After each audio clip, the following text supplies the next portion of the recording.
Don't worry, I'm going to cushion our fall with this water bucket. Release.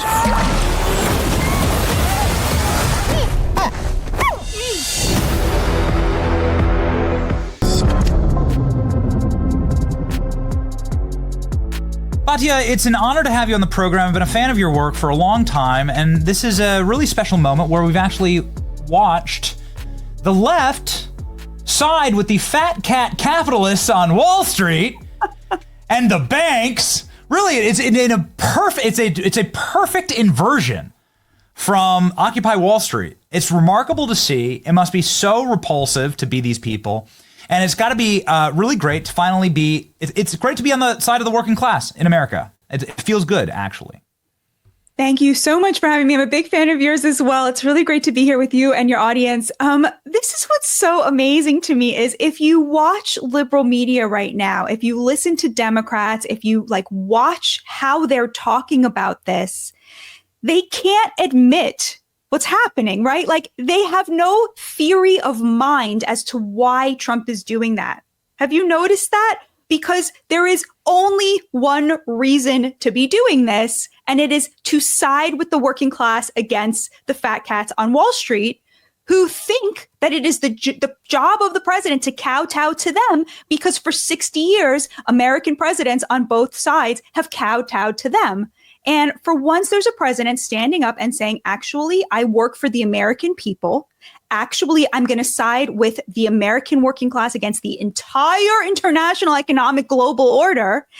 And what he's doing is what the left is supposed to be doing, what it pretends it's doing, what it pretends it stands for. And so they literally cannot admit why this is happening because there is only one explanation for it. And so, yes, you're right. It is glorious to be on the other side defending this. And honestly, it might not work. You know what I mean?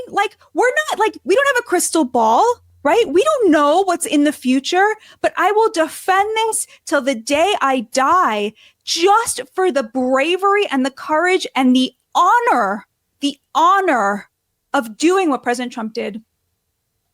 There's so many Americans that just walk through the aisles of their grocery stores, that look at their mortgages and see the pothole in front of their streets, and they go, I've been left behind. Mm-hmm. You know, our leaders, we apparently have the richest, most powerful nation on earth, and there are Vietnamese peasants that live better than me. And there are people in China that have pristine streets and that have drone deliveries and flying cars. And we've been the tax cattle for the establishment of much better lives for third world dictatorships that hate us. And that's absolutely effing immoral and wrong. And I think that there's this great I'm very happy to be on that side. You're right. I'm very happy to be on that side. Nothing's assured in life, but I am certain that that is the moral side to be on. Yeah, there's something really horrifying that happened, which is that our economy over the last 60 years was an upward transfer of wealth from the hardest working Americans in the heartland into the pockets of the top 10%, the over-credentialed college elites in the knowledge industry and in the professions who now control over 60% of the GDP. And it's so funny because they love to rail against the billionaires. But actually, it's them who have been the beneficiaries of the open border because it is they who employ people in these jobs that they imported millions and millions of illegal immigrants to do, and they who are consuming the cheap crap from China. And so we had this upward transfer of wealth. You know, in the 70s, the largest share of the wealth in this country was in the middle class. And that was a direct result of the fact that 25% of our GDP was in manufacturing. Manufacturing pays an average of $100,000 a year today. That is a solidly middle-class wage that can ensure a working-class person the American dream. And today, the largest share of our economy, 20% of our economy, is in finance and real estate, meaning Wall Street, which is why Wall Street is now backing the Democrats because they are in collusion with that top 10%. These are asset-rich Americans who have been the beneficiaries of this upward funnel of wealth that was put in place by things like NAFTA, or when President Obama defunded vocational training. meaning another avenue to the middle class for people who work with their hands for a living was shut off, or when Joe Biden opened the border and we imported 15 million people to compete with working class people in construction, right? So all of this put money in the pockets of the elites, which is of course why Wall Street is trying to collapse the economy. They are trying to short President Trump's agenda. They are betting against Trump and against the working class and betting for China that China is going to win. It is so disgusting. I mean, we do not hate these people enough. They love a situation in which our greatest adversary was able to export a pandemic, and then we literally relied on them for the pharmaceuticals and the protective gear to protect ourselves, where our greatest adversary is literally the only people left making the very ships we would need if it came to it to fight them, where they control the exact place where every semiconductor now comes from. They love that. That is Wall Street's bread and butter. They got rich off of that, and they are betting that Trump is going to fail. And we just have to hold that line, Benny. Hold the line. There's a large port here in Tampa where we broadcast from and where I live. And the shipbuilders at that port are my neighbors. And they tell me that we can't build ships anymore. That we actually lost the institutional knowledge, but more importantly, there's regulation strangulation in this country. And there's too much sand in the gears. That it's just impossible for us. If we were having to build a ship from scratch like it was World War II, that we can't, right? And that seems like a massive security issue for this nation. Absolutely. And you bring up regulation. This is a really important point that's been lost on people. You know, President Trump has done these amazing things for the working class that working class people voted for. He controlled the border immediately. And what that does is it limits the supply of labor, which allows every working class American to ask for more money from the corporations that they work for because they can't immediately be replaced by an illegal immigrant. He then imposed these tariffs, which of course stops that race to the bottom in terms of wages and says the product of the labor of the working class is going to be competitive again in the global marketplace. This is amazing stuff. But this is only half of Trump's economic agenda. He is pairing this with massive deregulation, with tax cuts, with lowering the corporate taxes for any corporation that reshores manufacturing from the low that he instituted of 21% to 15%. And of course, drill, baby, drill. This is all like massive pro-business goodies. And this stuff is meant to create, I've never seen this before, because usually if you have a government whose economy is pro-working class, they're kind of socialists, you know, they hate the rich. It's like soak the rich, they hate business. It's very anti-business, right? What Trump is doing is amazing, is he's saying, I'm going to couple these protectionist measures that protect the dignity and the value of the American worker, and I'm going to pair it with all of these goodies for the pro-business community, for the business community, for business leaders to enhance and encourage them to want to invest. It's not just a stick, it's also the carrot. And instead of saying, wow, this guy is like actually teaching us how we can get rich off of a deeply patriotic agenda in which there are no losers, there's only winners, they're trying to short the agenda. They're betting in the futures markets that he's going to fail because they absolutely hate this country and they hate the American working class. Can you speak to the sort of repulsive, not just on the uber rich, but also on people who are just fetishized looking at their 401ks every single day?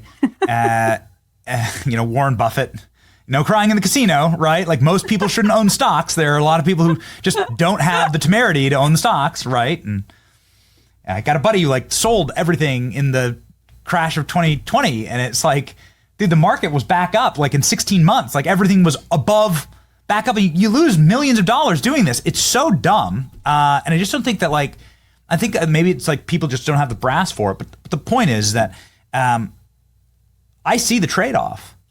It's completely worth it, actually, if you're able to have a functional and prosperous country for my children. I will gladly pay more for an iPhone today for that. That is the easiest. I have too much plastic crap. I don't need more of it. We were a much happier country without all of it, and a much more moral, I think, and better nation 60 years ago before any of this. And I think that there's such short-term thinking. You keep going back to this, right? Give me your best argument, like against that doomerism, please. It's so amazing because do you remember during the pandemic when like the left was calling the right grandma killers and being like, these people won't even sacrifice going to church and visiting their grandparents, like actually things that shouldn't be sacrificed. I don't know if you saw this, but that astronaut who was stuck in space, he went to church services every single week on Sunday. He attended church. If he can do it, we can do it. Yes. But basically they were calling the right selfish. They always have. We're the compassionate side. We're the sacrificers. We're the ones whose heart beats, for the little guy and what have you, right? This is sort of like how the left talks about the right. It turns out that it's the right who's willing to say, you know what? I got rich, but it meant that my neighbor can't afford a home and will never be able to afford a home and will never be able to afford to retire. I got rich. I got a huge 401k, but the guy who delivers my Amazon deliveries, the truck driver who brings my food to my house, will never be able to retire. When they're breaking broken bodies, which they spent their whole lives working in service to us, when they break down, they will be poor, that they will never have a fraction of the security we have, right? Suddenly it turns out that they were totally comfortable with this disgusting, despicable inequality in which the most hardworking Americans couldn't afford the most modest version of the American dream. And suddenly when somebody tries to write that, that's what the tariffs are about, ensuring that working class people can become homeowners and can retire in dignity. Suddenly they can't, they're looking at their 401ks. Oh no, I can't, I refuse to sacrifice even, whatever it is. They're still going to be fine, all these people. Like not one of these people is not going to be rich, even if this goes as poorly as possible. And they won't sacrifice a dime for the stability of their neighbors. And meanwhile, it's conservatives who are saying, I'm just not going to look because it's not about me. We have a country to save. We have a nation to save. We have neighbors. We owe something to our fellow Americans, for God's sake. If you are rich, you owe something. What happened to that? There used to be this concept of noblesse oblige. If you were fortunate enough that God made you rich, you built a hospital, if only so the peasants didn't revolt, like you invested in the community, you built schools, you made sure that the people around you could live in dignity. And we just totally lost that because the rich today think they earned it. They are godless people. They're not people of faith. They're not religious, and they're educated. They go to these fancy universities that their parents pay $400,000 for. They study for their tests. And so they believe they deserve it. They believe they earned it. In the Bible, it says, Kochi va'otzem yadi asuli asachayil hazeh, which means like my strength and my power brought me all of this success. No, it didn't. You live in the greatest country on earth. Like somebody else paid that, somebody else paid for the fact that if you're a college professor, you're now making $250,000 a year instead of 60 like you used to in the 70s. And instead of acknowledging that, they developed all of this language around, toxic masculinity, right? When did that come around, that idea? That idea started in the 90s, exactly around the time they started shipping jobs that required brawn for a living, that gave men a sense of purpose, that gave them a sense of being a provider, started shipping those jobs overseas to build up China and Mexico's middle class. And suddenly you were a toxic man if you objected, or the idea that having a national border is racist. This idea developed exactly around the time that they sort of decided we're not going to criminalize illegal border crossing anymore. Everybody come in. Joe Biden, let's be real, he partnered with the cartels as a jobs program to fill jobs in corporations who didn't want to pay Americans a living wage. I mean, this is really dark stuff. So I would say to people looking at their 401ks, like really, like you made so much money. You are so rich, and you are begrudging this president for saying, actually, what if we shared just a fraction of that prosperity with your neighbors who, by the way, work much harder than you do? Here's the market. We loved this. 75 years of the market. And this is what people are panicking over. I really like, especially if you're a boomer, and you've had the lavish absorbent luxury of investing in this market? Up, please. Thank you. Right there. That's 75 years. A lot of this is like median age for the boomers right now. This has been your market through your life. And that little dip is causing you to say, I'm done with the Republican Party. What psychosis is that, Batya?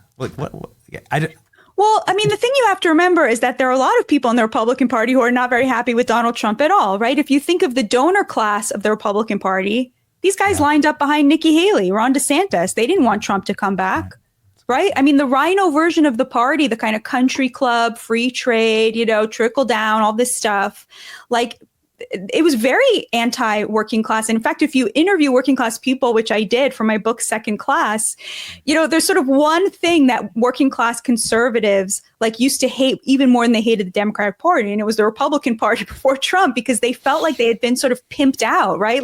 They were stuck with them because they didn't support 9th-month abortions and trans people beating up women in women's sports. They kind of stuck with them, but they didn't have for a second think that they represented their economic interests, right? The Democrats obviously didn't either, but so there's a lot of energy on the right, I think, to return to the sort of pre-Trump version of the party. And it is very dangerous because will the post-Trump leadership understand how Trump managed to win the working class from the Democrats?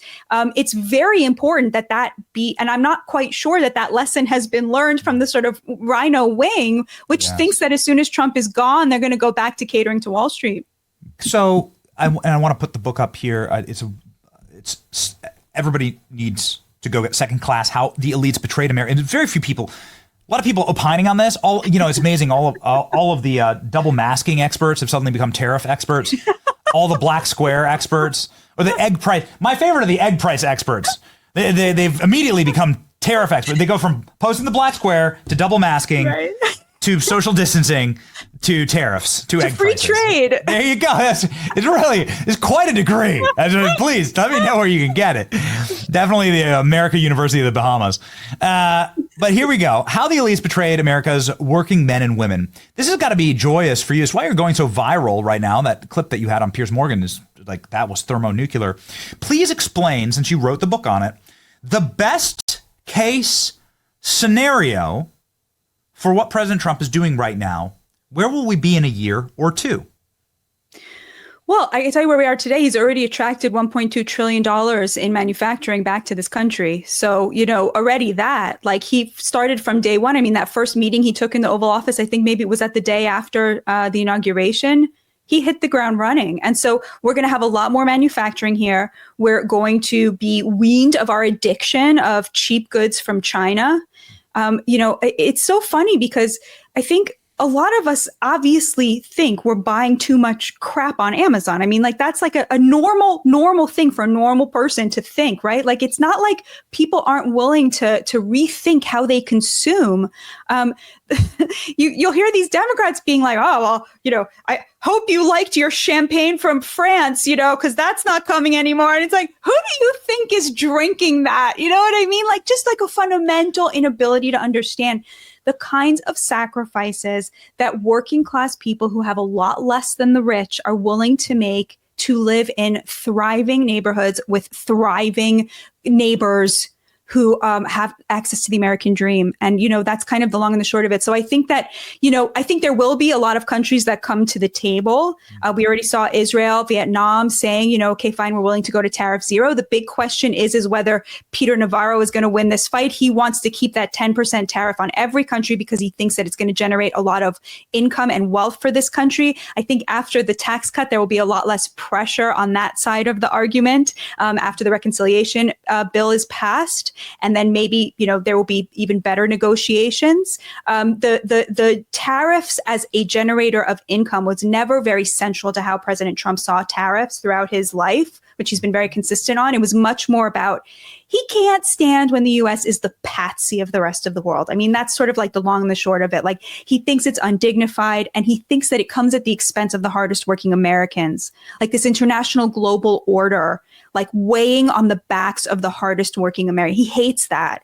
And so I think he would be very happy just to see, reciprocal tariffs, to see a bunch of these countries come down to, much lower tariffs.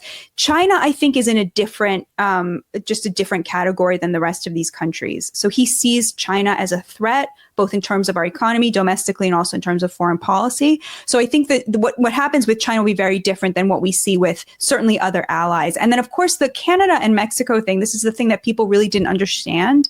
The reason that we had to put tariffs on Canada is because Canada and Mexico are a backdoor into the U.S. economy because of the USMCA. So what happened was, Trump slapped these great tariffs on China in his first term. And so China just built auto manufacturing plants in Mexico, right? And then the tariffs disappear. So I think what Trump wants to see out of Canada and Mexico is for them to match whatever we put on China and then call it a day.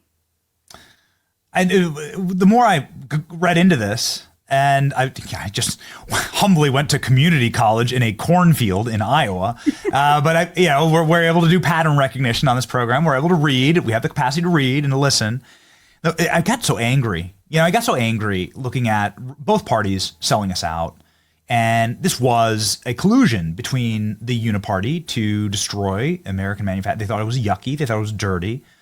They thought that they didn't like these people in the first place. They never voted for them, whether they were voting Democrat or Republican. And it made me angry. And then reading about the backdoor from Canada and Mexico, suddenly it all clicked. It makes perfect sense. Really understanding economics, you understand the whole world around you. It's really like a primary science. And it's been a fun practice for us. Where's the Democratic Party? Like, you were a former Democrat. So where's the Democratic Party after this exactly? Like, raging for the machine, like inside of the nursing home? Like, I see these protests, and it does look like it does look like activity hour in the nursing home. Like, they just let people out. Clip went viral of like people holding up signs against Elon on their walkers. It's not ageist or anything, but like, come on. Like, the future is for people who have the future is for people that are like living and creating families right now, right? There are people who've had their ride on the ride, and now there are people who are trying to fix what was broken. And it just doesn't look great, right? It just doesn't look like a really ripe or bright future for the Democrat Party. But what do I know? Batya, what do you think? It's so amazing because they really bought their own hype. They became the party of the elites, but because they shut down and unfollowed and blocked anybody who didn't agree with them, they were sort of stewing in these bad ideas for 15 years without even realizing like how terrible they were because they got no pushback. It's really funny. And you have these guys on Twitter being like, nobody wants to work in manufacturing anymore. And it's like, this is who was setting our agenda. People who are too lazy to get off their butts and out from behind their computers and actually work for a living, saying, well, no one wants to clean toilets for a living when the majority of people who work in janitorial services are American citizens. How dare you talk about hard work that way? But now they can't make a living anymore because they're competing with teams that are staffed entirely by illegal immigrants. So it's like, it's so gross. Where do they go from here? I think they have two opportunities. And I'm saying this because I really want to make sure that the Republican Party, thinks about this and inoculates itself against this. But healthcare is a really big one. When I was interviewing working class people across the country from both parties, what's amazing, I write about this in the book a lot, they agreed on like 90% of the issues. And Donald Trump represented where they were at. The vast majority of people I interviewed wanted much less immigration and much more access to affordable, high quality healthcare. So I think healthcare is something the Democrats have an opportunity with that's still a bit of a liability for Republicans. I think they should come up with a robust plan around that.